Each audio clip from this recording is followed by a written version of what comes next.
गोबां दफायानो दायो मावफुंजाबाय आरो माखासेया मावफुंजानायनि लामायाव फैगौ पार्लामेन्ट जे सेसन बे सेसनावबो आरोबाव माखासे जे दफाफोर दङ बे दफाफ्रा बावहाय पास जागोन।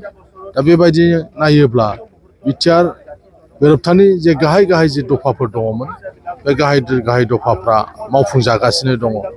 बेनिखायनो दिनै जोङो खावलायनो लुबैदों नंगौ मोनसे गोरोबथा जायोब्ला गोरोबथानि जि दफाफोर बे दफाफोरखौ मावफुंनो थाखाय माखासे सम नांगौ जायो।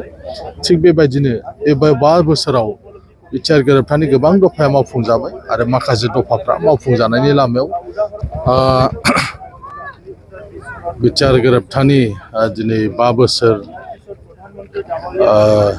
जोङो बे गोरोबथा सानखौ फालिदों।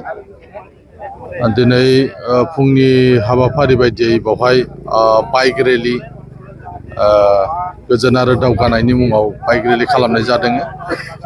मोनफ्रोमबो ब्लकफ्राव बाइक रेलि खालामनो थिनहरनाय जादों आरो क'क्राझारनि बे ग्रिन फिल्डनिफ्राय क'क्राझार टाउनाव मोनसे गोजोन आरो दावगानायनि हान्जा सुरनाय जागोन। बिनि बेलासियावबो बेवहाय बान्था राननाय हाबाफारि दङ आरो गाबोन आसामनि मानगोनां गिबि मन्थ्रि डक्टर हिमन्त बिश्व शर्मा बिथाङा नुजाफैगोन, जेराव रायजो राजाफोरखौ बहाय लिंहरनाय जादों।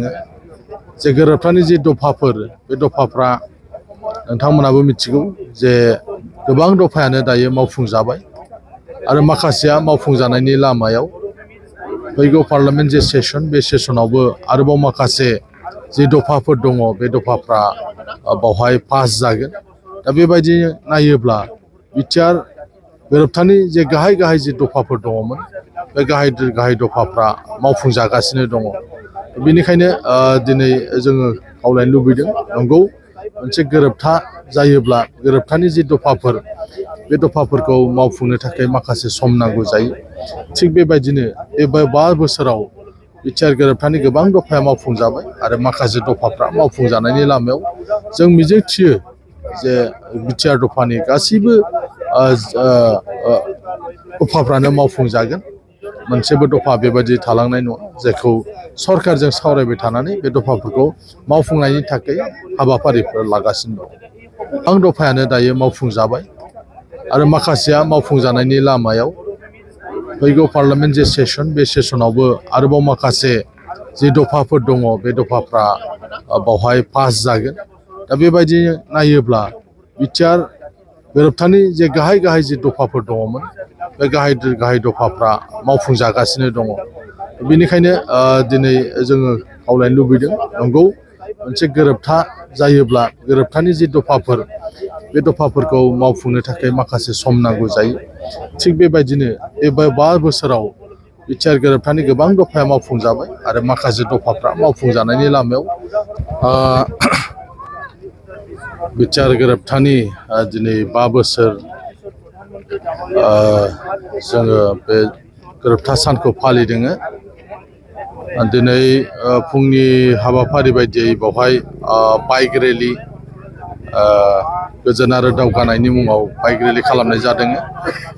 मोनफ्रोमबो ब्लकफ्राव बाइक रेलि खालामनो थिनहरनाय जादों आरो क'क्राझारनि बे ग्रिन फिल्डनिफ्राय क'क्राझार टाउनाव मोनसे गोजोन आरो दावगानायनि हान्जा सुरनाय जागोन।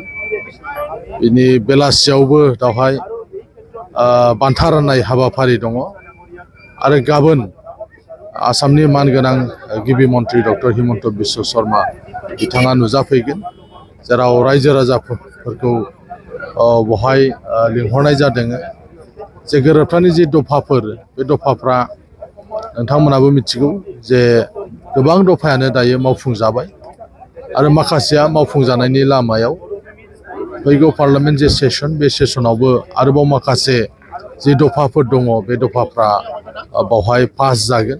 दा बेबायदि नायोब्ला बिटिआर गोरोबथानि जे गाहाय गाहाय जि दफाफोर दङमोन बे गाहाय दफाफ्रा मावफुंजागासिनो दङ।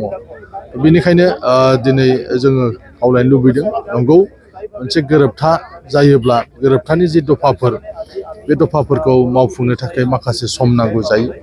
थिग बेबायदिनो बे 5 बोसोराव बिटिआर गोरोबथानि गोबां दफाया मावफुंजाबाय आरो माखासे दफाफ्रा मावफुंजानायनि लामायाव जों मिजिंथियो जे बिटिआर दफानि गासैबो